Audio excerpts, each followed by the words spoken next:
দরজায় কড়া নাড়ছে ঈদুল আজহা, কিন্তু এই ঈদুল আজহার সীমাহীন আনন্দের মধ্যেও ঈদের একেবারে আগে আগে বা ঈদের পরে, ঈদের দিন পশু কোরবানি করতে গিয়ে নানা ধরনের দুর্ঘটনার শিকার হন অনেকেই। কারো কারো মৃত্যুর খবরও আমরা বিভিন্ন সময়ে গণমাধ্যমের মাধ্যমে আসলে আমরা দেখেছি।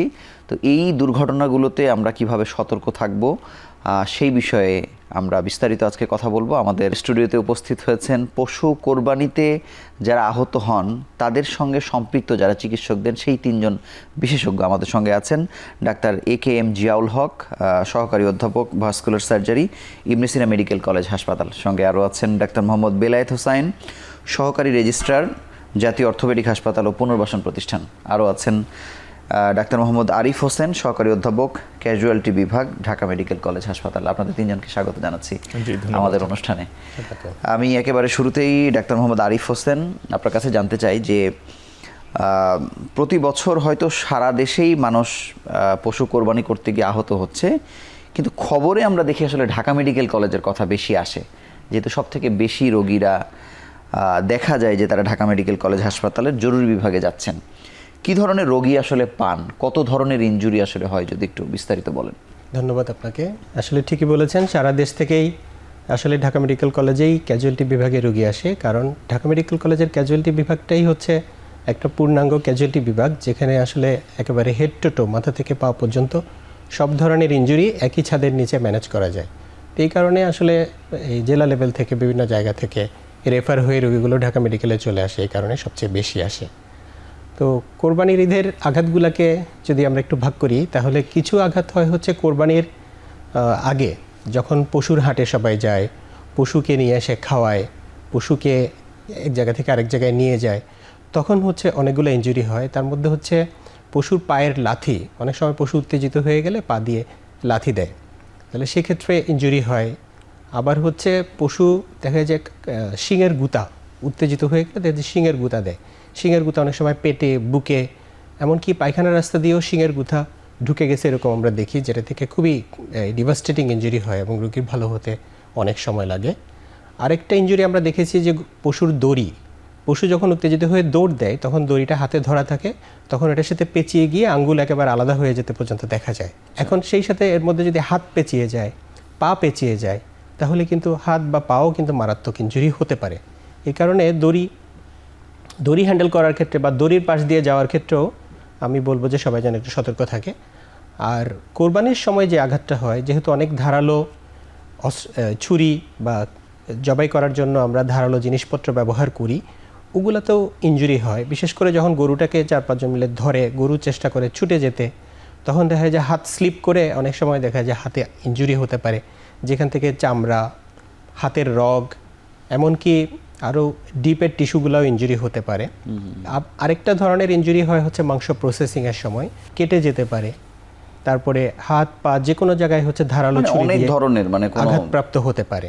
আচ্ছা, ডাক্তার মোহাম্মদ বেলায়েত হোসেন, আপনার কাছে জানতে চাই যে হাড্ডি পর্যন্ত আসলে কাটার ঘটনা ঘটে কিনা, বা জাতীয় অর্থোপেডিক হাসপাতালে কি এই ধরনের রোগীরা আসে, আপনারা কি দেখেন? জি, আপনাকে ধন্যবাদ। ঈদের সময়ে এত বেশি পরিমাণ রোগী আসে যে এইখানে আমাদের কয়েকটা টিম, সাধারণত ইমার্জেন্সিটা আমাদের জুনিয়র ডাক্তাররা ম্যানেজ করে থাকেন সাধারণত, কিন্তু ঈদের সময়ে আমাদের কনসালট্যান্ট, অ্যাসিস্ট্যান্ট প্রফেসর এবং অ্যাসোসিয়েট প্রফেসর থেকে সবাই উপস্থিত থাকেন। প্রফেসর কোরবানি ঈদের সময় মানে এত পরিমাণ রোগী আসেন। তো আমরা যেটা সার্ভিস দিয়ে থাকি সেটা হচ্ছে আমাদের হার্ট রিলেটেড, সবাই বুঝে থাকে যে এটা পঙ্গু হাসপাতাল, এখানে হচ্ছে হাড্ডি যদি কোথাও ভাঙলো তাহলে সেটা এখানে আসবে। কিন্তু বেসিক্যালি আমাদের দুইটা জায়গায় আমরা কাজ করি, বোনসে এবং টেন্ডন, যেটা সাধারণ ভাষায় মানুষ বলে থাকে রগ, যে রগ কেটে যায়। এখন আপনি ইতিমধ্যেই আরিফ ভাই বলেছেন যে এখন যখন রশি একটা পেঁচা এসে ধরেছে আর পশুটা টান দিচ্ছে, তখন তার এই যে আঙ্গুলটা একেবারেই আলাদা হয়ে গেল। তাহলে এই আঙ্গুল আলাদা হলো মানে সফট টিস্যু, মানে মাংস চামড়া যেমন গেল, সাথে হাড্ডিটাও চলে গেল। সেটা জোড়া দেওয়ার একটা বিষয় আছে। সেরকম রোগী যেমন আসে, যেমন কবজিতে ধরে থাকে, কবজির এখানে যখন টান পড়ে তখন যেটা একটু বয়স্ক রোগী হয়, তাহলেই এখানে আমাদের যে হাতে দুইটা হাড় আছে, রেডিয়াস বলিতে, রেডিয়াস ডিস্টাল এন্ডে কোলিজ ফ্র্যাকচার হয়ে থাকে। এইটা ভেঙে নিয়ে আসে। এবং সফট টিস্যু ইনজুরি যেমন হচ্ছে, সাথে কিন্তু বোনসও সেখানে ভেঙে নিয়ে আসছে। ইভেন যখন হাটে যায়, সাধারণত পশুর পেছন দিক থেকেই সবাই পশুটাকে দেখে থাকে অথবা গায়ে গিয়ে হাত দেয়। যখনই গায়ে হাত দিল তখনই সে পিছনের পা দিয়ে মানে লাথি দেয়, এবং এইরকম হয়ে থাকে যে সে পড়ে হাত ভাঙতে পারে, পা ভাঙতে পারে, এবং আরও সফট টিস্যু ইনজুরি অনেকগুলোই হতে পারে। শিংয়ের গুঁতো যখন দিচ্ছে তখনও কিন্তু এরকমের মাংস, রক্তনালী এবং সাধারণ ভাষায় যেটা রগ বলে সেটা ছিঁড়ে এমনকি হাড্ডিও ভেঙে নিয়ে আসতে পারে। এরকম সব ধরনের রোগী আমরা পেয়ে থাকি। ধন্যবাদ। ডাক্তার জিয়াউল হক, আপনার কাছে জানবো যে দুর্ঘটনা যেমনই হোক, রক্তনালীর মানে ছিঁড়ে যাওয়া বা ক্ষতিগ্রস্ত হওয়া সেটি তো আসলে হয়ে থাকে। কোরবানির বা পশু কোরবানিকে কেন্দ্র করে কি ধরনের ঘটনাগুলো ঘটে, মানে আপনার অভিজ্ঞতা কি? জি ধন্যবাদ। আমি একজন ভ্যাসকুলার সার্জন। তো আমি সরকারি যে হসপিটালটি রয়েছে এনআইসিবিডি, জাতীয় হৃদরোগ ইনস্টিটিউট এবং হাসপাতাল, সেখানে আমি দীর্ঘদিন কাজ করেছি।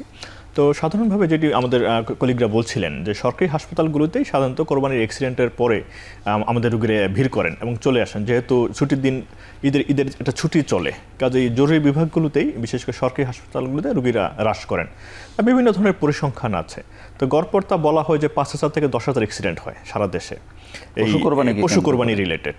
তো এবং এই যেগুলো আমরা শুনছিলাম যে আসলে নর্মাল ক্যাজুয়ালিটি হচ্ছে যে কাট ইনজুরি, কেটে যাওয়া, চামড়া কেটে যাওয়া কিংবা হাড় পর্যন্ত চলে যাওয়া, খুব সিভিয়ার হলে হাড় ভেঙে যাওয়ার মতো ঘটনাগুলো ঘটছে, আঙ্গুল বিচ্ছিন্ন হয়ে যাওয়ার মতো ঘটনাগুলো ঘটছে। তো যেটি আমাদের কলিগ বলছিলেন যে রগ কেটে যাওয়া, তো রক কেটে যাওয়ার একটি জায়গায় কিন্তু আসলে এখানে রক্তনালীও থাকে। তো কিছু কিছু গুরুত্বপূর্ণ রক্তনালী আমরা হাতের কবজির কাছে আছে, হাতের কনুইর কাছে আছে গুরুত্বপূর্ণ বেশ কিছু রক্তনালী। আমরা বলি রেডিয়াল আর্টারি কিংবা আলনার আর্টারি কিংবা ব্র্যাকিয়াল আর্টারি, বেশ কিছু রক্তনালী আছে। এগুলো ইনজুরি হতে পারে, বিশেষ করে যেটা বলা হয় যে একটি কোরবানির পশু প্রসেস করার সময়, মাংস কাটার সময়। কারণ সবাই অ্যামেচার, সবাই অনভিজ্ঞ, সবাই একটু অংশগ্রহণ করতে চায়, একটা ধর্মীয় একটা ভাব গাম্ভীর্য থাকে, সবাই অংশগ্রহণ করতে চান, কিন্তু কারোই প্রশিক্ষণ নেই। ফলে দেখা যায় যে পিচ্ছিল হয়ে যায় এবং ছুটে গিয়ে নিজের হাতে হতে পারে, অন্যের হাতে হতে পারে, ধারালো একটি ছুরির আঘাতে এই ধরনের ইনজুরিগুলো আমরা প্রায়শই পেয়ে থাকি। তো সেক্ষেত্রে আমাদের কাছে যখন আসে আমরা তখন তো সেগুলোকে অ্যাড্রেস করি, এবং কিছু কিছু ক্ষেত্রে তো অর্থোপেডিক সার্জন এবং ভ্যাসকুলার সার্জন কম্বাইন্ডলি অ্যাড্রেস করতে হয়, কারণ ফ্র্যাকচারের কিছু ঘটনা থাকে কিংবা টেন্ডন যেটাকে বলা হচ্ছে মাংসপেশি বা রক ছিঁড়ে যাওয়ার যে বিষয়গুলো থাকে সেগুলো রিপেয়ার করতে হয়, রক্তনালীগুলো রিপেয়ার করার বিষয় থাকে। এছাড়া আরও কিছু ইভেন্ট ঘটে থাকে, যেমন অনেক বয়স্ক ব্যক্তি অংশগ্রহণ করেন কোরবানিতে, তো অনেকের কার্ডিয়াক ইস্যু থাকে, শ্বাসকষ্টের ইস্যু থাকে, দেখা যায় যে তার তো শারীরিক পরিশ্রমের অভ্যাস নেই, ফলে হার্ট অ্যাটাকের ঘটনাও ঘটে। মানে যদিও ইনজুরি না, but medical accident, medical emergency কিন্তু হয়। আমরা একটা পত্রিকাতে দেখলাম যে লাথিতে মারা গেছেন। জি, লাথিতে মারা গেছেন। তো লাথিতে বিশেষ করে পিছনে যারা দাঁড়াচ্ছেন, হাঁটুতে আঘাত লাগতে পারে, পায়ের অ্যাক্সিডেন্ট হতে পারে। স্ট্যাম্পিডের কিছু কিছু ঘটনা রেয়ার হলেও ঘটে, অর্থাৎ বাচ্চারা কিংবা মুরব্বীরা দেখা গেলো যে একটা গরু দৌড় দিচ্ছে বা একটা পশু দৌড় দিল, তো তিনি সামনে পড়ে গেছেন, তো তার পায়ের খুরের আঘাতে একটা ইনজুরি হচ্ছে, তো সেখানে অ্যাবডোমিনাল ইনজুরি হয়, পেটের ইনজুরিগুলো হয়। তো এইভাবে আসলে বিভিন্ন ফরম্যাটে কোরবানির সময় দুর্ঘটনা ঘটে থাকে। ডাক্তার আরিফ, আপনার কাছে জানবো যে মানে এই যত ধরনের মানে যতভাবে আহত হয়, যেমন 5,000 সংখ্যাটিকে আসলে অনেক বেশি, সব থেকে সিভিয়ার বা যাদের ক্রাইসিস বেশি তারা তো ঢাকা মেডিকেলে আসছেন, মানে আপনারা কত সংকটাপন্ন রোগী আসলে পান? যে আঘাতগুলো আসে তার মধ্যে বেশিরভাগ আঘাত হয় অ্যাকচুয়ালি ধারালো অস্ত্রের আঘাতে, বিশেষ করে মাংস প্রসেসিংয়ের সময় প্রায় 80% ইনজুরি হচ্ছে এই ধারালো ছুরি বা অন্যান্য অস্ত্রের আঘাতে হয়। তো সেখানে আর হচ্ছে পশুর শিংয়ের গুঁতাই হচ্ছে সবচেয়ে মারাত্মক ইনজুরিগুলো আসে। তো শিংয়ের গুঁতাটা যদি পেটে হয় তাহলে পেটের মধ্যে শিং ঢুকে গিয়ে পেটের যে রক্তনালী, পেটের হচ্ছে যে ক্ষুদ্রান্ত, বৃহদান্ত্র, এগুলো ইনজুরি হতে পারে, যেগুলোর থেকে দেখা গেলো যে পুরো পেট ওপেন করে চেক করতে হয় যে আদার্স কোথায় কোথায় ইনজুরি হয়েছে, এবং পেটের ক্ষুদ্রান্ত্র, বৃহদান্ত্র যদি ছিঁড়ে গিয়ে থাকে তাহলে সেটা জোড়া লাগাতে হয়। অনেক সময় অংশবিশেষ কেটে বাদ দিয়েও জোড়া লাগাতে হয়, যেগুলো অনেক বড় অপারেশন, প্রায় 5 থেকে 6 ঘন্টার অপারেশনও এরকম প্রয়োজন হতে পারে। আবার শিংয়ের গুঁতো যখন অনেক সময় মলদার দিয়ে হয়তো কোনো একটা উপর হয়ে কাজ করছে, গরু গিয়ে শিংয়ের গুঁতো দিয়ে দিছে, মলদার দিয়ে শিং ঢুকে গেছে, সেক্ষেত্রে মলদার, মলাশয় এগুলো আঘাতপ্রাপ্ত যদি হয় তাহলে সেক্ষেত্রে যেহেতু জায়গাটা ইনফেক্টেড, ওইখানে যদি সেলাই দেওয়া হয় তাহলে অ্যাকচুয়ালি ওটা জোড়া লাগে না। তাহলে সেক্ষেত্রে পায়খানার রাস্তা অনেক সময় বিকল্প পেটের উপর দিক সাময়িকভাবে আমরা করে দিয়ে রাখি।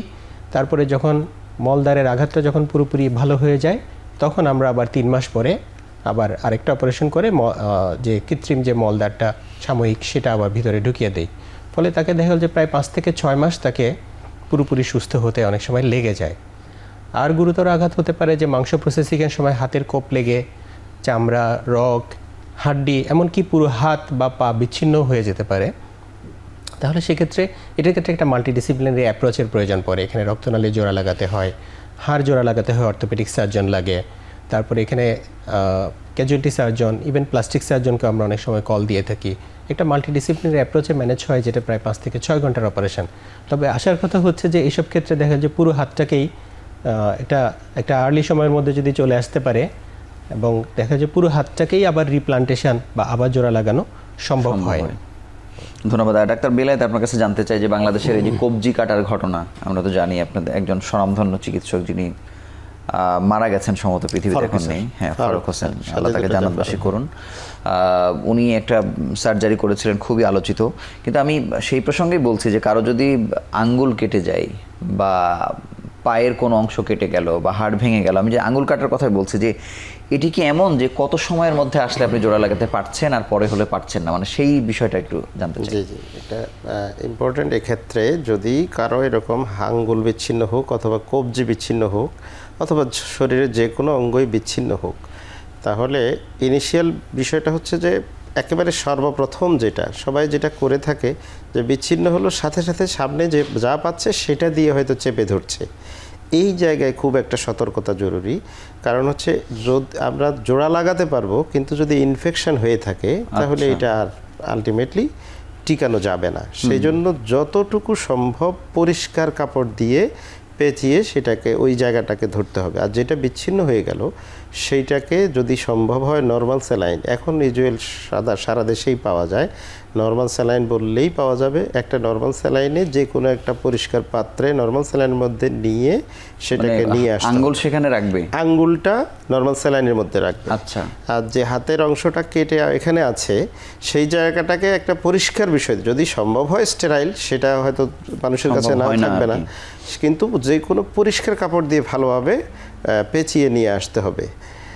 এটা হচ্ছে। আর হচ্ছে ওই দিন সময়টা বিচ্ছিন্ন আঙ্গুলটা ওই যে নর্মাল স্যালাইনের মধ্যে ডুবে সেটা নিয়ে আসতে হবে। আচ্ছা। যেটা করে থাকে সবাই কাপড়ে পেঁচায় নিয়ে আসে, তখন এইটা মানে উইদিন 6 আওয়ার হচ্ছে একেবারেই মানে ক্রুশিয়াল টাইম। 6 ঘন্টার মধ্যে যদি করা যায় তাহলে এটা বেস্ট। ম্যাক্সিমাম টাইম হচ্ছে 24 আওয়ার, 24 ঘন্টা। সাধারণত 24 ঘন্টা পর্যন্ত অনেক কিছুই টিকে থাকবে না। আচ্ছা। এখানে মাংস আছে, তার আগেই তো রোগী আসার কথা। রোগী যদি দূর থেকে আসে তাহলে সেক্ষেত্রে পারে না, এত এমন হয় যে হয়তো ওই আঙ্গুলটাই পাই নাই, আঙ্গুলটা রেখে আসছে, আঙ্গুলটা রেখেই আসছে। এখন এইরকম ক্ষেত্রে ফারুকী স্যার যেমন ছিলেন, তার সাথে আমাদের এখন রাকিব মঞ্জুর স্যার এই কাজটা করে থাকেন। এবং আপনারা ইতিমধ্যে মিডিয়ায় দেখেছেন বোধহয় যে কুমিল্লা ট্রমাতেও এরকম একটা কাজ করা হয়েছে। পরবর্তী ফলো আপটা আমার জানা নেই। তার মানে আমাদের এই যে এটা তো মাল্টিডিসিপ্লিনারি অ্যাপ্রোচ। এখানে রক্তনালীটা জোড়া লাগাতে হবে। রক্ত সাপ্লাই যদি না থাকে তাহলে আমি হাড় জোড়া দিয়ে রেখে দিলেও কোনো লাভ হবে না, বিচ্ছিন্ন অংশটা পচে যাবেই। তাহলে আমার ওইখানে যেমন হাড় জোড়া দিয়ে স্টেবিলাইজ করা, আমরা বলি স্টেবিলাইজ, শক্ত করে দেওয়া, এটাকে ফিক্স করে যাওয়া যেমন আমার কাজ, ঠিক সাথে ভাস্কুলার সার্জন সেক্ষেত্রে রক্তনালীটাকে জোড়া লাগাবে। তো আমাদের ইমিডিয়েট কাজ হচ্ছে দুইটা, হাড্ডিটাকে স্টেবিলাইজ করা এবং হচ্ছে ভাস্কুলার সার্জারিটাকে, যে ভেসেলটাকে রিস্টোর করা। তো এই ক্ষেত্রে গুরুত্বপূর্ণ পাবলিকের জন্য, সাধারণ জনগণের জন্য গুরুত্বপূর্ণ বিষয় হচ্ছে পরিষ্কার কাপড় দিয়ে পেঁচিয়ে নর্মাল স্যালাইনে নিয়ে ওই 6 ঘন্টার মধ্যেই আমাদের কাছে পৌঁছে।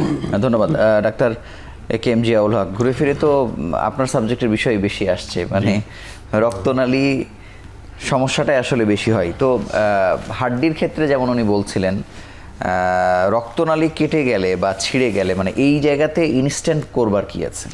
ধন্যবাদ, খুব চমৎকার একটি প্রশ্ন করেছেন। অনেকেই আসলে যখন ব্লিডিং হয় আতঙ্কিত হয়ে পড়ে। কাজে এই জায়গাটার প্রথম কথা হলো যে আতঙ্কিত না হওয়া এবং আমাদেরকে দেখা যায় কোন জায়গা থেকে ব্লিডিং হচ্ছে এবং সেখানে যদি কাপড় থাকে কাপড় সরিয়ে ফেলে সেখানে এক্সপোজ করা, প্রপার এক্সপোজারটা সবার আগে করতে হবে এবং এক্সপোজ করে যে জায়গা দিয়ে ব্লিডিং হচ্ছে সেই জায়গাটাকে চেপে ধরা। তো প্রথমে হাত দিয়ে চেপে ধরতে পারেন, কিন্তু অবশ্যই ইনস্ট্যান্টলি চেষ্টা করতে হবে যে পরিষ্কার কাপড় দিয়ে সেখানে সেই জায়গাটা যদি চেপে দেওয়া যায়। অর্থাৎ মেডিকেল সায়েন্সে যে যতগুলো ব্লিডিংয়ের কথা বলা হয়, প্রথম কোনো কথাটাই কিন্তু হচ্ছে যে প্রেশার ব্যান্ডেজ, অর্থাৎ যেই জায়গা দিয়ে ব্লিডিং হয় সেই জায়গাতে আমাকে প্রেশার ক্রিয়েট করতে হবে। তো সবচেয়ে বেস্ট হলো যে পরিষ্কার কাপড় পাওয়া গেলে সেটা দিয়ে পরিষ্কার করে সেই জায়গাটিতে চাপ দিতে হবে, এবং আরেকটি হলো যে একটু উঁচু করে রাখা, সেক্ষেত্রেও ব্লিডিংয়ের ঝুঁকিটা কমে আসে, এবং রুগীকে অ্যাসিওর করা যে ভয়ের কিছু নেই, এটা ঠিক হয়ে যাবে। মানে এবং পা হোক হাত হোক সব উঁচু করে রাখবে, একটু উঁচু করে রাখা। প্রথমত প্রেশার ব্যান্ডেজ, ফার্স্ট প্রেশার মানে এক্সপোজ করতে হবে, কাপড় উপরে চেপে ধরলে হবে না। অর্থাৎ আমি একটা শার্ট পরে আছি বা একটা পোশাক আছে আমার, পোশাকের উপরে চেপে ধরলে অনেক সময় ইফেক্টিভ প্রেশারটা হয় না। আচ্ছা, এই কারণে আগে ওই জায়গাটাকে এক্সপোজ করতে হবে, প্রপারলি এক্সপোজ করতে হবে। কোন জায়গাতে কেটেছে, হ্যাঁ, কোন জায়গাটায় কেটেছে সেটাকে আগে চোখে দেখা, প্রয়োজনে সেটা কেচি দিয়ে ছুরি দিয়ে শার্টের অংশটা বা পোশাকের অংশটা কেটে ফেলতে হবে, কেটে ওই জায়গাটাকে এক্সপোজ করতে হবে, এবং দেখে প্রয়োজনে একটু মুছে নিয়ে, রক্ত যদি মাখামাখি হয়ে যায় সেই জায়গাটাকে একটু উপরে অনেকে বেঁধে ফেলেন, বিশেষ করে হাতে যদি যখন অনেকে আতঙ্কিত হয়ে বেঁধে ফেলেন, মানে বেঁধে ফেলে দেখলেন যে যে জায়গায় বাঁধার কথা সেখানে বাঁধলেন না। জি জি, এমন হয় না, অনেকে মনে করেন সেফার আমার হাতের এখানে কাটা পড়লো, অনেকে উপরে এখানে বাঁধছেন এবং এত জোরে বাঁধছেন যে হাতটাই নষ্ট হয়ে যায়, এরকমও আমরা পেয়েছি। আচ্ছা। যেমন একটু আগে বলছিলেন যে একটি হাত টিকাতে হলে কিন্তু আপনি যে বললেন যে প্রেসার দিয়ে বাঁধতে হবে, জি, প্রেশার দিয়ে বাধ্য সেটা হলো যে ব্লিডিং পয়েন্ট যেই জায়গাটায়, আচ্ছা, সেই সেই জায়গাটা জায়গাটা। স্পেসিফিক্যালি ওই জায়গাটায় প্রেশার ক্রিয়েট করতে হবে, এবং সেখানে আস্তে করে বাধা যেতে পারে। কিন্তু বাধার একটি নিয়ম হলো যে আপনাকে দেখতে হবে যে আপনি নিকটস্থ হসপিটাল যদি থাকে সেখানে আপনি যদি ইমিডিয়েটলি যান তাহলে সমস্যা নেই। কিন্তু আমি যদি থাকি রিমোট এরিয়াতে, যেটি আমরা আলোচনা করছিলাম যে অনেক রিমোট এরিয়া থেকে আসেন, সেই জায়গায় কিন্তু খেয়াল করতে হবে এবং কিছুক্ষণ পর এই বাঁধনটাকে লুজ করতে হবে। বিশেষ করে যেখানে টুর্নিকেটটা দেওয়া হয়, জোরে বাধা হয়, এই জায়গাটা কিন্তু খুবই রিস্কি, কারণ একটি নির্দিষ্ট সময়ের বেশি, অর্থাৎ 40 মিনিট বা 1 ঘন্টা বেশি যদি বেঁধে রাখা হয় তাহলে কিন্তু লিম্ব লস হওয়ার ঝুঁকি থাকে। কাজে এই জায়গাটায় আমাদেরকে খেয়াল রাখতে হবে। আর নিকটস্থ হসপিটাল যদি থাকে সেখানে গেলে সেখানে অভিজ্ঞ চিকিৎসকরা আছেন, তারা যেটি করেন যে ওই জায়গাটি খুলে আবার ড্রেসিং করেন, এবং ব্লিডিং পয়েন্ট যে জায়গাটি আছে সুযোগ থাকলে তারা সেখানেই এটাকে বেঁধে দেন, ফলে ব্লিডিংয়ের ঝুঁকিটা সম্পূর্ণ বন্ধ হয়ে যায়। কখনো কখনো বড় রক্তনালী হলে রিপেয়ার করার প্রয়োজন হয়, তো পেরিফেরিতে সব জায়গায় এখনও সেই সুযোগটা নেই, সেক্ষেত্রে ঢাকায় আসতে হয়। ঢাকায় আসলে সেখানে ভাস্কুলার সার্জন যারা বিভিন্ন প্রতিষ্ঠানে রয়েছেন, সরকারি বেসরকারি বিভিন্ন প্রতিষ্ঠানে ভাস্কুলার সার্জনগণ রয়েছেন, তাদের সঙ্গে যোগাযোগ করে সেটি রিপেয়ার করার সুযোগ আছে। বিশেষ করে ঈদের ছুটিতে আপনি ইমার্জেন্সি জাতীয় হৃদরোগ হাসপাতালে ভাস্কুলার খোলা থাকে, এই জায়গাটা যদি আপনি যোগাযোগ করেন তাহলে 24 ঘন্টাই সেখানে অপারেশন হয়। এবং একটি কথা আমাদের কলিগ বলছিলেন যে লিম্বের ক্ষেত্রে কিন্তু একটি ইম্পর্টেন্ট গোল্ডেন আওয়ার বলে একটি শব্দ রয়েছে, 6 আওয়ার্স, অর্থাৎ গুরুত্বপূর্ণ একটি রক্তনালী যদি কাটা যায় এবং সেটি যদি 6 ঘন্টার মধ্যে রিপেয়ার করা না হয় তাহলে এটি যে অংশকে সাপ্লাই দিচ্ছে সেই অংশটি নষ্ট হওয়ার ঝুঁকি তৈরি হয়। কিছু কিছু ক্ষেত্রে 12 ঘন্টা 24 ঘন্টা সময়ও পাওয়া যায়, কিন্তু এটি খেয়াল করতে হয় এবং সেই অনুযায়ী ব্যবস্থা নিতে হয়। আপনাকে অসংখ্য ধন্যবাদ। আমরা ছোট্ট একটি বিরতি নিয়ে আলোচনায় ফিরছি।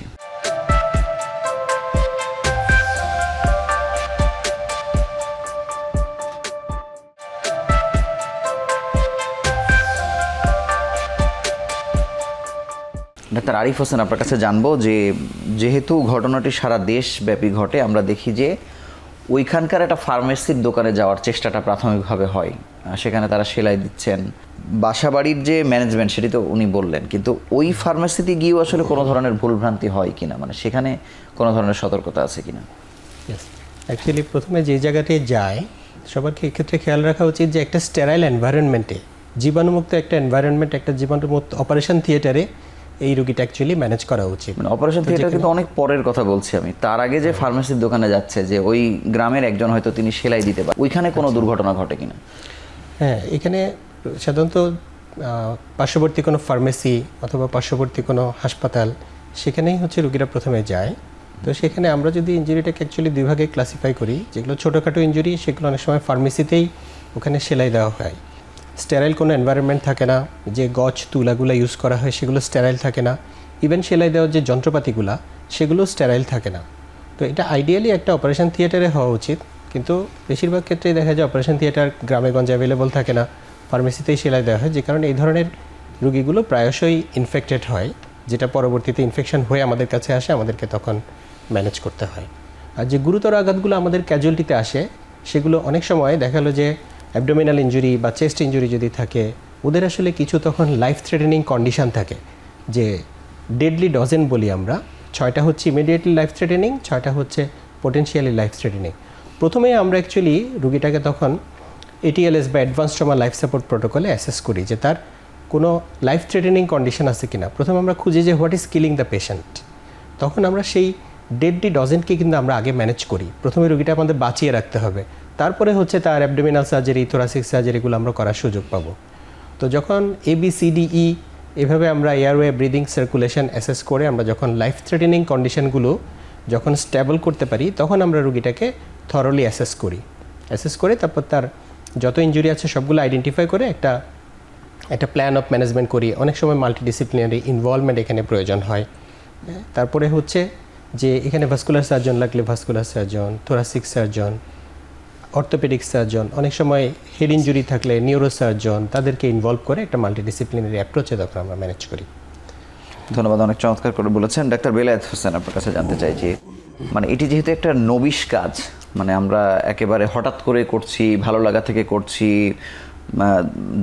মানে ধর্মীয় একটা পবিত্র দায়িত্ব পালন করছি এরকম মনে করে আসলে করছি, কিন্তু তারপরে আসলে এই কোরবানি করতে কাদের যাওয়া উচিত আর কাদের যাওয়া উচিত না সেটাও আসলে মাথায় রাখা উচিত কিনা, যে পরিবারের কাকে আমরা পাঠাবো, বা একজন বয়স্ক মানুষ তিনি যাবেন কি যাবেন না, মানে এখানে আপনার মানে এটা মেডিকেলের ইস্যু না আর কি। তারপরে আমি জানতে চাই এই ক্ষেত্রে আমরা যেহেতু আমরা শুরুতে বলেছি যে ফ্র্যাকচার যেগুলি আমরা পেয়ে থাকি অধিকাংশই হচ্ছে এজেড পারসন, যারা বেশি বয়স্ক, একটুতে পড়ে গেলে যেহেতু তার বোনসগুলো অস্টিওপোরোটিক, বোনসগুলো নরম হয়ে গেছে। কেমন হবে, কত থেকে কত? অস্টিওপোরোটিক বোন আমরা বলে থাকি, আগে ছিল যে 40 আপ, এখন 50 আপ বলে থাকি। 50 আপ হলেই অস্টিওপোরোটিস একটা কিছু না কিছু আছেই। তো 50 আপ যারা, তারা যদি যেতে হয়, উনি যদি ওরকম স্ট্রং হয়ে থাকেন, নিজের সতর্কতা নিজে নিতে পারেন, তাহলেই শুধু উনি সেখানে অংশগ্রহণ করবেন। বাচ্চাদেরকে অবশ্যই এই সময় দূরে রাখতে হবে, বাচ্চারা বুঝবেই না, গরুর পিছনে চলে যাবে, ইভেন সামনে পেছনে গেলে পেছনের পা দিয়ে লাথি মারবে, এবং তাতে যেটা আপনি একটা কোশ্চেন করেছিলেন যে মানে লাথিতে মরে গেছে এরকমও পাওয়া যাচ্ছে, যে বিশেষ করে যখনই পিছনে দাঁড়াচ্ছে, সে দাঁড়াচ্ছে সামনে হয়ে, আর গরুটা পেছন থেকে, গরু হোক বা যে কোনো পশু হোক, পেছন থেকে দিচ্ছে, তখন পেরিনিয়ামে যখন তার ইনজুরি হয়, অর্থাৎ হচ্ছে যৌনাঙ্গ যে এরিয়াটা, এটা খুবই সেন্সিটিভ জায়গা। স্ক্রোটামে যদি লাথি পড়ে তাহলে কিন্তু তার খুব অল্প সময়ের মধ্যে দুইটা হচ্ছে জায়গায় ইনজুরি হচ্ছে, যেমন ঠিক তেমনিভাবে সেন্সরি একটা সেন্সেশনের মাধ্যমে প্রবলেমটা হচ্ছে, এবং এই জায়গায় মারা যাওয়ার একটা সম্ভাবনা খুব ভালোভাবে তৈরি হয়। এরপর যখন সামনে যাচ্ছে, সামনে হলো শিং দিয়ে গুতাটা কিন্তু সবচেয়ে বেশি মারাত্মক, এবং সেক্ষেত্রে হয় কি, খুব ছোট্ট একটা জায়গা দিয়ে ঢুকতেছে, ইনজুরি হচ্ছে অনেক বড়। আমাদের ক্ষেত্রে যে আমরা যে কোনো আমাদের হাড্ডি বাঁচানোর ক্ষেত্রে আমার সফট টিস্যু কিন্তু সবচেয়ে বেশি ইম্পর্ট্যান্ট, যেমন মাংস এবং চামড়া, রক্তনালী, এই জিনিসটা যদি না ছিঁড়ে যায়, ভিতরে যদি ব্লিডিং হয়ে ভিতরে যদি সেটা প্রেশার ক্রিয়েট করে এবং ওই জায়গায় রক্ত চলাচল বন্ধ হয়ে যায়, তাহলে কিন্তু ওই জায়গাটা পচে যাবে। তো সেই জন্য আমরা যে এরকম মানে ক্লোজড ইনজুরি হওয়া ছেড়ে ওপেন ইনজুরি হওয়ায় সেই সময় কিন্তু তুলনামূলকভাবে বেটার। কিন্তু মানুষ যেটা দেখে থাকে যে ভিতরে ভেঙেছে কিন্তু রক্ত বের হয় নাই, মানুষ মনে করে যে ভালো অবস্থায় আছে, কিন্তু যদি এরকম হয় যে রক্ত ভিতরে জমা হয়ে গেল, সেটা কিন্তু এর চাইতেও বেশি ক্ষতিকর, বরং কেটে গিয়ে একটু রক্ত বের হয়ে গেলেই সেটা আমাদের জন্য ভালো। ফার্মেসিতে যখন যায়, স্বাভাবিকভাবেই সবাই দ্রুত ফার্মেসিতে যায়। আমাদের ফার্মেসি ঠিক না, মানে ওষুধের দোকানে যায়, ঔষধের দোকানগুলিতে। তো ওনাদের প্রতি আমাদের একটা আবেদন থাকবে যে এই রোগীগুলো যখন যায়, অনেক ক্ষেত্রেই জাস্ট হচ্ছে সিম্পল ওয়াটার দিয়ে তারা ধুইতেছে। আচ্ছা, এইটা না করে যদি জাস্ট একটা নর্মাল স্যালাইনের ব্যাগ 70 টাকা অথবা 100 টাকা, এইটা দিয়ে যদি ওই জায়গাটা পরিষ্কার করা হয়, নর্মাল স্যালাইনটা কেটে ওটা দিয়ে পরিষ্কার করা হয়, আর এমনি যে স্যালাইন আমরা খাই সেটাও পানিতে গুলিয়ে দিলেও কি কোনো লাভ আছে নাকি? সেটা ভিন্ন। না, সেটা ভিন্ন, সেটা ভিন্ন। নর্মাল স্যালাইনটা পার্সেন্টেজের ব্যাপার আছে, 0.9% সোডিয়াম ক্লোরাইড থাকবে, সেটা আমরা মানে ম্যানুয়ালি তৈরি করতে পারবো না। কিন্তু স্যালাইন যদি না থাকে কাছে, তাহলে না, একটা ওষুধের দোকানে স্যালাইন তো সাধারণত থাকছে, কিন্তু এই 100 টাকা কেটে যদি কাজ করা হয়, তাহলে কিন্তু 1000 টাকা, 1 লাখ টাকা, এমনকি লাইফ সেভিংও হতে পারে। এই ধোয়াটা ইম্পর্টেন্ট। এরপরে ভাই বলেছেন যে জীবাণুমুক্ত জিনিসপত্র ব্যবহার করা। এখন গজ পিসও পাওয়া যায় স্টেরাইল প্যাকেট করা, হয়তো বা এটা 100% স্টেরাইল থাকে না, তারপরেও ফার্মেসি প্যাকেটজাত আছে, আবার এমনি আছে খোলা গজ। না, খোলাটা ব্যবহার করাটা একেবারেই উচিত হবে না। খোলা গজ আর আমার কাপড় অলমোস্ট সেমই, একই জিনিস, কিন্তু সাধারণত খোলাটাই ব্যবহার করা হয় বেশি, আমরা যেটা দেখি, এই জন্যই ইনফেকশনটা হয়, এই জন্যই ইনফেকশন হয়। তাহলে এই কাজটা যদি নর্মাল স্যালাইন দিয়ে ধুইলো, একটু জীবাণুমুক্ত জিনিসগুলো ব্যবহার করলো, সে যে সেলাই করে, এই ক্ষেত্রে অত্যন্ত বড় একটা সতর্কতা হচ্ছে, একটা খেয়াল রাখতে হবে, যেই জায়গায় ইনজুরি হয়েছে একটু সময় পরে ইনফ্লামেশনে ওটা আরও ফুলে উঠবে, আরও মোটা হয়ে যাবে। আপনার যদি কবজি এখানে কেটেছে তাহলে কবজির কিন্তু অন্তত সামনের দিকে ফুলতে থাকবে, এটা ফুলে যাবে। তাহলে এখন যে অবস্থায় আছে এই অবস্থায় যখন আমি বাঁধছি, প্রেশার ক্রিয়েট করছি, বেঁধে রাখছি, এটা কিন্তু ভিতরে আর একটু ফুলবে, তাহলে প্রেশারটা আরও বেশি হবে। যখন বেশি হচ্ছে রক্ত চলাচল বন্ধ হয়ে যাচ্ছে।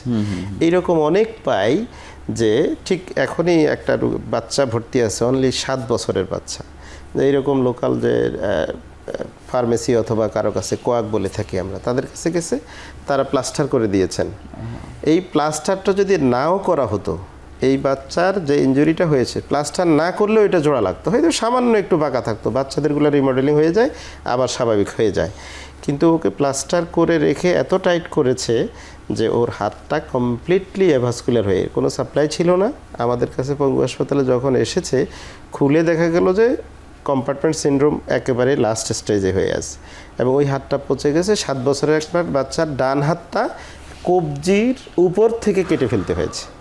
এইটা শুধুমাত্র এই বেঁধে রাখার জন্য। যদি তাকে কোনো ট্রিটমেন্ট না দেওয়া হতো তাও জোড়া লেগে যেত। এইটা খুব জরুরি একটা সমস্যা। ডাক্তার জিয়াউল হক, আপনার কাছে জানতে চাই, তাহলে কি যেহেতু আমাদের কোরবানি করা নিয়েই বেশি ইনজুরিগুলো আসলে হচ্ছে, কোরবানি করার ক্ষেত্রে যেমন আমরা গ্রামাঞ্চলে শুনি যে এই খোঁচা দাও, একদম গলা বরাবর একটু মানে চাকু দিয়ে গুতা দেওয়ার কথা বলা হয়, কোন রক, মানে এইটার কোনো বৈজ্ঞানিক নিয়ম কারণ? আপনি তো ভাস্কুলার সার্জন। ধন্যবাদ, খুব চমৎকার একটি প্রশ্ন করেছেন। তো আমরা আলোচনা করছিলাম যে আসলে কাদের কোরবানি করতে যাওয়া উচিত, যেটি আমাদের কলিগ বলছিলেন যে আসলে বাচ্চাদের যাওয়া একেবারেই উচিত নয়। আবার কোরবানিতে কিন্তু উৎসাহিত করা হয় নিজের কোরবানি নিজে দেওয়ার জন্য। তো আমরা সবসময় রিকমেন্ড করি যে এক্সপার্ট পিপল থাকতে হবে, অর্থাৎ একা একা না করে, একা তো নিজেকে কোরবানি করতে হবে, কিন্তু আমার সঙ্গে আমার সাপোর্টিং পিপল থাকতে হবে।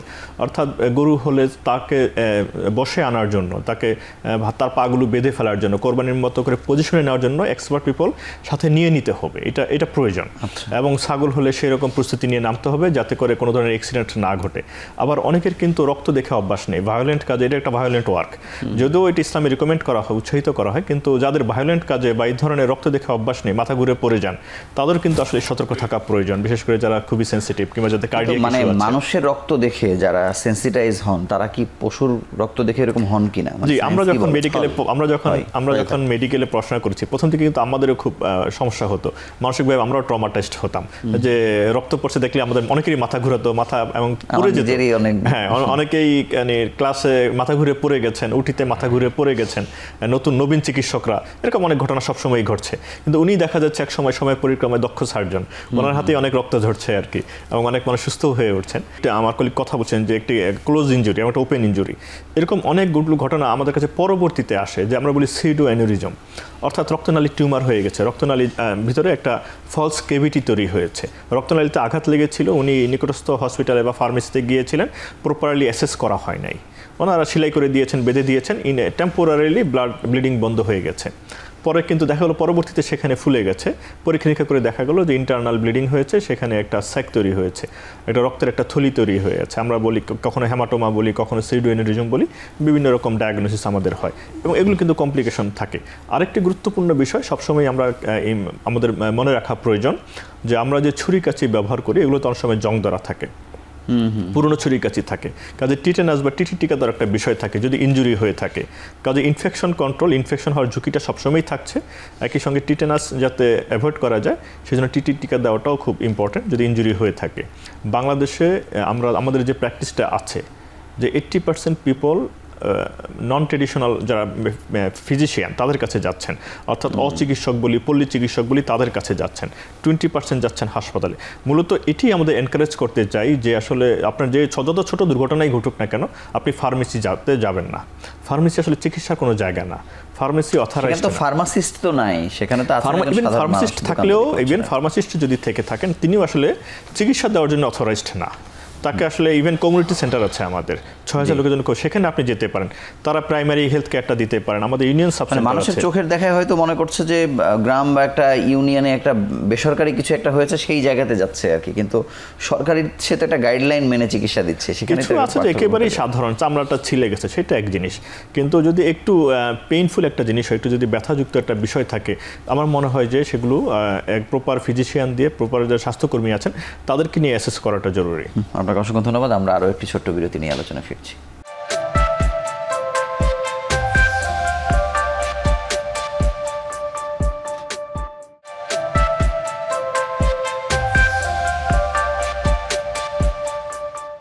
ডাক্তার মোহাম্মদ আরিফ, আপনার কাছে জানবো যে কোরবানি করবার ক্ষেত্রে মানে কোন রগ কাটতে হবে, কোনটা কাটলে আসলে পশু নিস্তেজ হবে, মানে এই বিষয়ে কোনো সায়েন্স আছে কিনা যাতে অন্তত দুর্ঘটনাটাও কম ঘটে?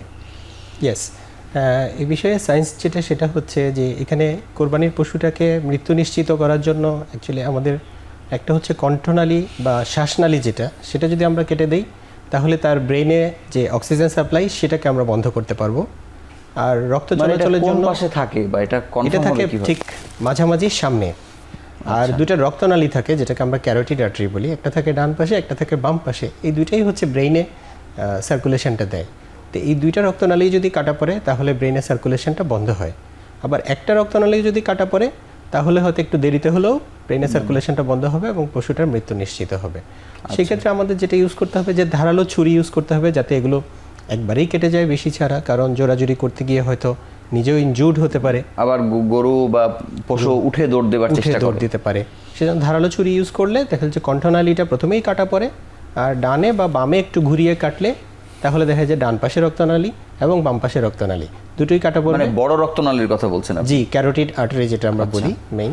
না, কিন্তু এই যে আরেকটা প্রবণতা আছে আমরা গ্রামে যেটা দেখি যে আমরা যখন কোরবানি দিচ্ছি বা আশেপাশেই মানে এই যে গলা বরাবর খোঁচাখুচি করার চেষ্টা করা হয়, সেটি আসলে কেন করে বা এটা দরকার এখানে আছে? অ্যাকচুয়ালি যেটা যে আমি হয়তো সোজাসুজি কাটলাম, কণ্ঠনালী কাটা পড়লো সামনের দিকে এবং একদিকে ডানে বা বামের একটা রক্তনালী কাটা গেল, তখন ডান পাশেরটা কাটার জন্য হয়তো আমি ছুরিটাকে একটু বাঁকা করে ওদিকে করতে পারি।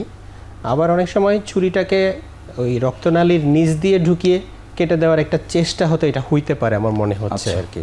এটা একটু আমি বলি যে এটাতে যেমন যদি ছুরিটাকে যেটা দিয়ে কাটা হচ্ছে এটা শার্প কাটিং হতে হবে, এটা খুব ধারালো হতে হবে।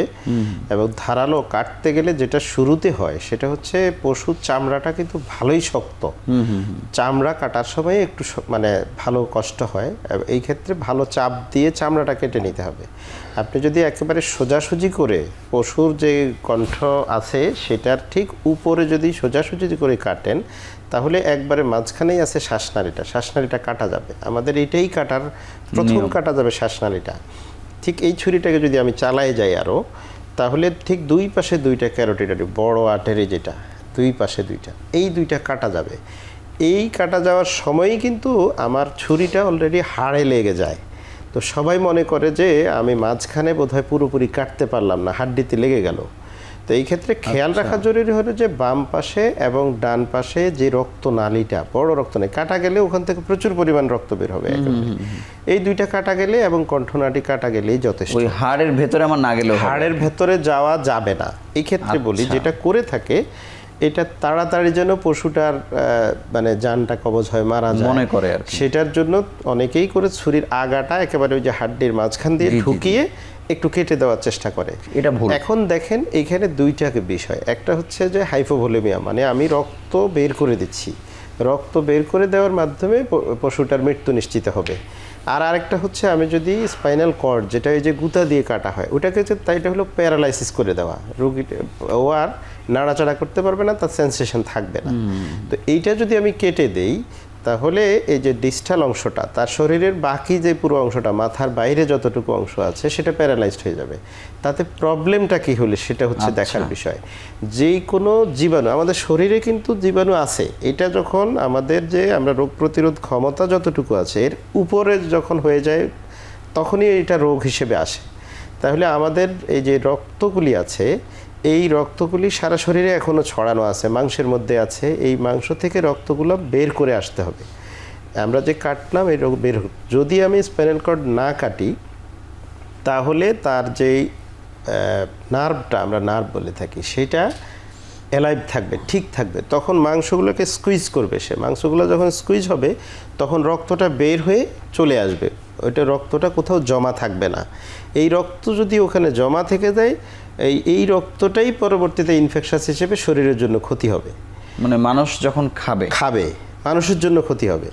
সেই জন্য এই স্পাইনাল কর্ডটা কাটা যাবে না। এইটা কাটলে ক্ষতিগ্রস্ত হবে কি সব রক্ত ঠিকমতো বের হয়ে আসতে পারবে না। আচ্ছা। আর যদি আমরা রেখে দেই তাহলে সব একটু দেরি হবে কিন্তু রক্তগুলো বের হয়ে এসে সুন্দরভাবে পশুটা এই যে মাংসগুলো খাওয়ার উপযোগী হবে।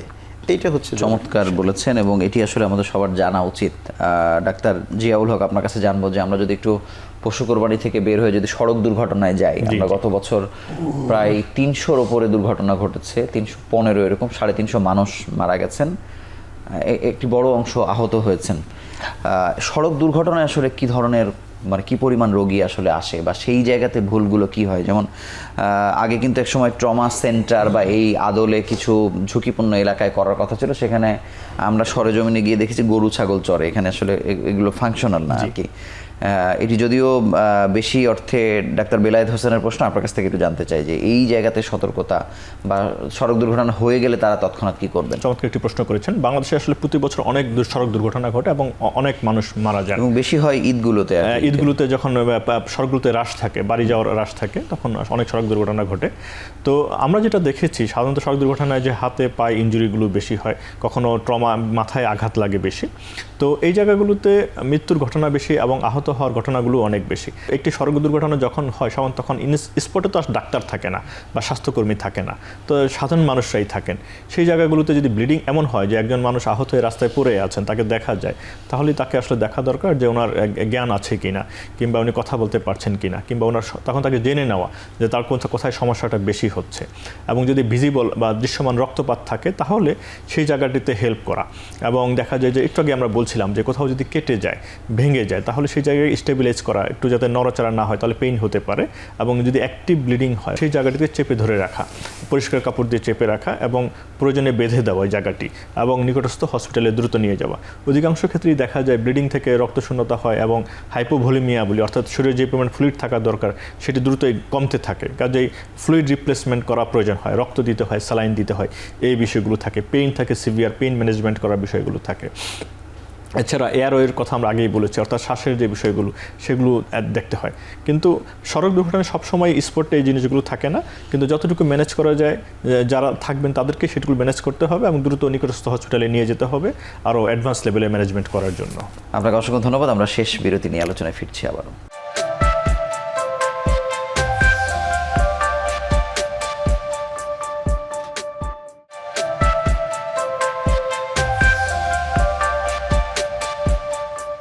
ডাক্তার আরিফ হোসেন, আপনার কাছে জানবো যে পশু কোরবানিতে তো আসলে মানুষের প্রাণহানিটা ঘটছে কম, কিন্তু সড়ক দুর্ঘটনা তো ইনস্ট্যান্ট হয়ে যাচ্ছে। কিন্তু যাদের বাঁচানো যেত কিন্তু আমাদের অসতর্কতার কারণে বাঁচাতে আসলে পারা গেল না, সেই ক্ষেত্রে কোন ভুলগুলো আসলে হয় সড়ক দুর্ঘটনার ক্ষেত্রে? এই ধরনের এই ইনজুরি বা ট্রমার ক্ষেত্রে, এটা ট্রমার টাইমলাইন বলি আমরা অ্যাকচুয়ালি। এখানে আমরা যদি ডেথের কথা চিন্তা করি তাহলে 50% ডেথ অ্যাকচুয়ালি স্পটেই হয়ে যায়, উইদিন সেকেন্ড বা 1-2 মিনিটের মধ্যে হয়ে যায়। এটা সাধারণত cardiac injury, brain injury, brain stem injury, এরকম ভাইটাল অর্গানগুলো ইনজুরি হয়ে এটা স্পটেই মারা যায়। তো এগুলোকে বাঁচানোর জন্য আমাদের অ্যাকচুয়ালি ট্রমা প্রিভেনশন নিয়ে চিন্তা করতে হবে। এখানে রোডস অ্যান্ড হাইওয়েজ ডিপার্টমেন্ট, এখানে হচ্ছে সমাজকর্মীরা এবং ড্রাইভারদেরকে ট্রেন করা, এই বিষয়গুলো করতে হবে যাতে প্রিভেন্ট করা যায়। এটা গেল 50%। আর বাকি 50%-এর মধ্যে যে 25% সেটা হচ্ছে সাধারণত মিনিটস টু আওয়ার্স টাইম দেয় আমাদেরকে। তো আমাদের দেশে যেটা প্রবলেম, যে দেখা যায় যে 1-2 ঘন্টা 4 ঘন্টার মধ্যে রুগীটা হাসপাতালে এসে পৌঁছাতেই পারে না। এবং এই রুগীগুলোর ক্ষেত্রে actually pre hospital trauma team একটা কনসেপ্ট আছে, যে অ্যাম্বুলেন্স নিয়ে একজন প্যারামেডিক প্রয়োজনীয় এয়ারওয়ে বা অন্যান্য জিনিসপত্র নিয়ে চলে যাবে। তো সেখানে স্পটেই তাকে এয়ারওয়েটা যদি কম্প্রোমাইজ থাকে শ্বাস নেওয়ার ব্যবস্থা করবে, স্যালাইন দিবে এবং কোনো লাইফ থ্রেটেনিং ইমার্জেন্সি থাকলে ওইখান থেকেই ম্যানেজমেন্ট শুরু করবে যাতে সে হসপিটাল পর্যন্ত পৌঁছাতে পারে। এবং গোল্ডেন আওয়ারের মধ্যে যদি সে ট্রিটমেন্ট শুরু করা যায় তাহলে এই রুগীগুলোকে বাঁচানো খুবই সম্ভব। তো এগুলোর জন্যই আমাদের ঢাকা মেডিকেল ক্যাজুয়ালিটি ডিপার্টমেন্ট আছে। যদি এখানে চলে আসে তাহলে আমরা ATLS প্রোটোকলে প্রথমে লাইফ থ্রেটেনিং ইমার্জেন্সিগুলো ম্যানেজ করি, যে what is killing the patient. তারপরে যখন রুগীটাকে স্টেবল করতে পারি তখন এটাকে ট্রিটমেন্ট আমরা 1 সপ্তাহ 1 মাস যতদিন লাগে আমরা। ঢাকা মেডিকেল তো বাংলাদেশে একটা, বা ঢাকা শহরও তো একটাই, 64 জেলার মানুষ তো দুর্ঘটনা যে কোনো জায়গায় হচ্ছে। আচ্ছা, ধন্যবাদ আপনাকে ডাক্তার বেলায়েত। ক্ষেত্রে যেটা একটু বলার সেটা হচ্ছে যে আমাদের একটা প্রস্তাবনা ছিল যে আমরা ডিজি হেলথে, আমি এটা নিয়ে প্রেজেন্টও করেছিলাম। ট্রমা হসপিটালগুলো অ্যাকচুয়ালি 4 ভাগে ভাগ করি আমরা, লেভেল 1, 2, 3, 4। লেভেল 1 হচ্ছে ঢাকা মেডিকেল কলেজের মতো, যেখানে সব ধরনের স্পেশালিটিগুলো ম্যানেজ আছে, যেখানে একটা রুগীকে ম্যানেজ করতে গেলে অ্যাকচুয়ালি এই স্পেশালিটিগুলো লাগবে, এখান থেকে কোনো রুগীকে রেফার করতে হবে না। আর লেভেল 2 হচ্ছে ডিস্ট্রিক্ট লেভেল হসপিটাল, যেখানে আমরা জানি যে জেনারেল সার্জন আছে, অর্থোপেডিক সার্জন আছে, কোনো জায়গায় নিউরো সার্জন আছে, কোনো জায়গায় নাই। তো এইখানে একটা মোস্ট অফ দ্য ইনজুরি এখানে ম্যানেজ করা যাবে, কিন্তু যখন কার্ডিয়াক ইনজুরি বা ভাস্কুলার ইনজুরি বা থোরাসিক ইনজুরি হবে তখন আমরা লেভেল 1 ট্রমা সেন্টারে রেফার করব। উপজেলা হসপিটালগুলো হবে হচ্ছে লেভেল 3। তো এইখানে প্রাথমিক চিকিৎসা দিতে পারবে, এখানে লাইফ থ্রেটেনিং ইমার্জেন্সিগুলো ম্যানেজ করতে পারবে, এখানে একটা ট্রেন ট্রমা টিম থাকবে, ডাক্তার নার্সরা, আমরা এটিএলএস প্রোটোকলে তাদেরকে ট্রেন করব, তারা রুগীর জীবনটা অন্তত বাঁচাতে পারবে, বাঁচিয়ে দেন হচ্ছে তাকে আইদার ঢাকা মেডিকেল লেভেল 2 অথবা লেভেল 3-তে পাঠাতে পারবে। তো ট্রমা সেন্টারগুলোকে এভাবে সাজিয়ে যদি দেশব্যাপী একটা নেটওয়ার্ক গড়ে তোলা যায় তাহলে আমরা ট্রমা রোগীগুলোর জীবন বাঁচাতে সক্ষম হব। ধন্যবাদ। ডাক্তার বেলায়েত হোসেন, একেবারে ভিন্ন ধরনের একটি প্রশ্ন আপনার কাছে জানতে চাই যে এরকম কোনো নিয়ম আছে কিনা, মানে ইসলামে বা শরিয়াতে, যে যার কোরবানি যিনি দিচ্ছেন তাকেই কোরবানি করতে হবে, এরকম কি কোনো বাধ্যবাধকতা আছে? মানে এটা করতে গিয়ে আসলে দুর্ঘটনাটা ঘটে কিনা? যে এটা অ্যাকচুয়ালি হচ্ছে বাধ্যবাধকতা নয়, যে করতেই হবে এরকম নয়, তবে করাটা ভালো। যিনি কোরবানি করছেন, যার পক্ষ থেকে কোরবানি হচ্ছে, তিনিই কোরবানি করতে পারলে তিনিই করতে পারেন। সেক্ষেত্রে দক্ষ লোক যদি পশুটাকে ওভাবে ধরে তিনি সেটা করতে পারেন আর কি, এটা করার সুযোগ আছে। আর আরেকটা বিষয় আমি একটু বলি যে আমরা সড়ক দুর্ঘটনায় যে সতর্কতাগুলি সাধারণ মানুষের প্রয়োজন, টেকনিক্যাল ওয়ার্ডগুলি বলে তো আসলে মানুষের জন্য খুব বেশি লাভ নেই। তো যেটা ইমিডিয়েট কোনো একটা দুর্ঘটনা যেখানে হয়, ঠিক পাশের মানুষগুলি এগিয়ে এসে তাদের কি করতে হবে, এটি হচ্ছে 1 নম্বর, যেটা ভাই আমার কলিগ বলছিলেন যে ABC প্রোটোকলে আমরা ম্যানেজ করে থাকি, কিন্তু এটা এখন আরেকটু কনসেপ্টটা আধুনিক হয়েছে যে CABC, ক্যাটাস্ট্রফিক ব্লিডিংটাকে কন্ট্রোল করতে হবে। ফার্স্ট ওয়ান, অ্যাক্সিডেন্ট হয়েছে, আপনি ঠিক ইমিডিয়েট সেই জায়গায় গেছেন, গিয়ে দেখবেন যে ঠিক কোন জায়গায় ব্লিডিং হচ্ছে, প্রচুর ব্লিডিং হচ্ছে, ঠিক ওই জায়গাটাকে চেপে ধরতে হবে, এই ব্লিডিংটা বন্ধ করা। এই ক্ষেত্রে ভাই বলেছেন যে টর্নিকয়েট মানে হচ্ছে যদি হাতে ব্লিডিং হচ্ছে তাহলে হাতের গোড়া যদি আপনি অনেক মানে হেভি করে বাঁধেন তাহলে ব্লিডিং বন্ধ হয়ে যাচ্ছে, আপনি মনে করছেন যে আপনি তো রুগীকে সেভ করছেন, কিন্তু এই ক্ষেত্রে রুগী যদি সেভ হয় ওর হাত কিন্তু চলে যাবে যদি আপনি দীর্ঘ সময়, যে 40 মিনিট বা 1 ঘন্টা, ম্যাক্সিমাম 1.5 ঘন্টা, পায়ের ক্ষেত্রে 2 ঘন্টা পর্যন্ত, এরপরে কিন্তু এই পা আর টিকবে না। হাতের ক্ষেত্রে 1 ঘন্টা পরে এইরকম হাত আমরা পেয়ে থাকি যে ওই হাতটা কেটে ফেলতে হয়। আমরা অনুষ্ঠানের একেবারে শেষ প্রান্তে ডাক্তার জিয়াউল হক আপনার কাছে জানবো যে এই যে ত্যাগের কোরবানি, কিন্তু কোরবানিকে ঘিরে আমরা দেখছি যে গত বছরও দেখেছি, যুগ যুগ ধরে দেখছি যে একটা প্রতিযোগিতা, যে কে কার থেকে বড় কোরবানি দিবে, এবং আরেকটা নিয়ম কানুন এখন হয়েছে যে কত কেজির একটা ব্যাপার, যে এত কেজির গরু এত দাম। মানে এই জায়গাতে আমরা যদি আসলে ওই ত্যাগের মহিমার কথা আসলে বলি, মানে এই লৌকিকতাকে আসলে আমাদের এই ত্যাগগুলোকে নষ্ট করে দিচ্ছে কিনা? কোরবানি আমাদের জন্য খুব গুরুত্বপূর্ণ একটা ধর্মীয় উৎসব এবং ইভেন্ট, এবং এটিকে আসলে ধর্মীয় ভাবগম্ভীর্য বজায় রেখেই পালন করা উচিত। যেটি আপনি বলেন যে রিয়া বা প্রদর্শনেচ্ছা বা লৌকিকতা বা প্রতিযোগিতার যে জায়গাটা, এটি ইসলামে সবসময় নিরুৎসাহিত করা হয়ে থাকে। কিন্তু ইসলামে কোরবানির একটি সামাজিক মর্যাদা আছে এবং সামাজিক গুরুত্ব আছে, আর্থসামাজিক গুরুত্ব আছে। ইসলামে কিন্তু এনকারেজ করা হয় একটি অংশকে গরিব মানুষের মধ্যে বিতরণ করার জন্য, বিশেষ করে এই যে কোরবানির দিনগুলোতে বিপুল সংখ্যক দরিদ্র মানুষ, হত দরিদ্র মানুষ এই দিন কিন্তু একটু ভালো খেতে পান। কাজেই এই জায়গাটাকেও দেখতে হবে। আবার যেটিকে বলা হচ্ছে যে পারস্পরিক প্রতিযোগিতা, ইসলামে ভালো কাজের প্রতিযোগিতা করতে এনকারেজ করা আছে, কিন্তু এটি যেন প্রদর্শনেচ্ছা না হয়। আমার মৌলিক উদ্দেশ্য হচ্ছে ত্যাগের মাধ্যমে আল্লাহর সন্তুষ্টি অর্জন। এটি কিন্তু বলা হয় ঈদুল আজহা, অর্থাৎ ত্যাগের উৎসব, ত্যাগের উৎসব। কাজেই এবং এই ত্যাগটা হচ্ছে সৃষ্টিকর্তার সন্তুষ্টি অর্জন করার জন্য, আল্লাহর সন্তুষ্টি অর্জন করার জন্য।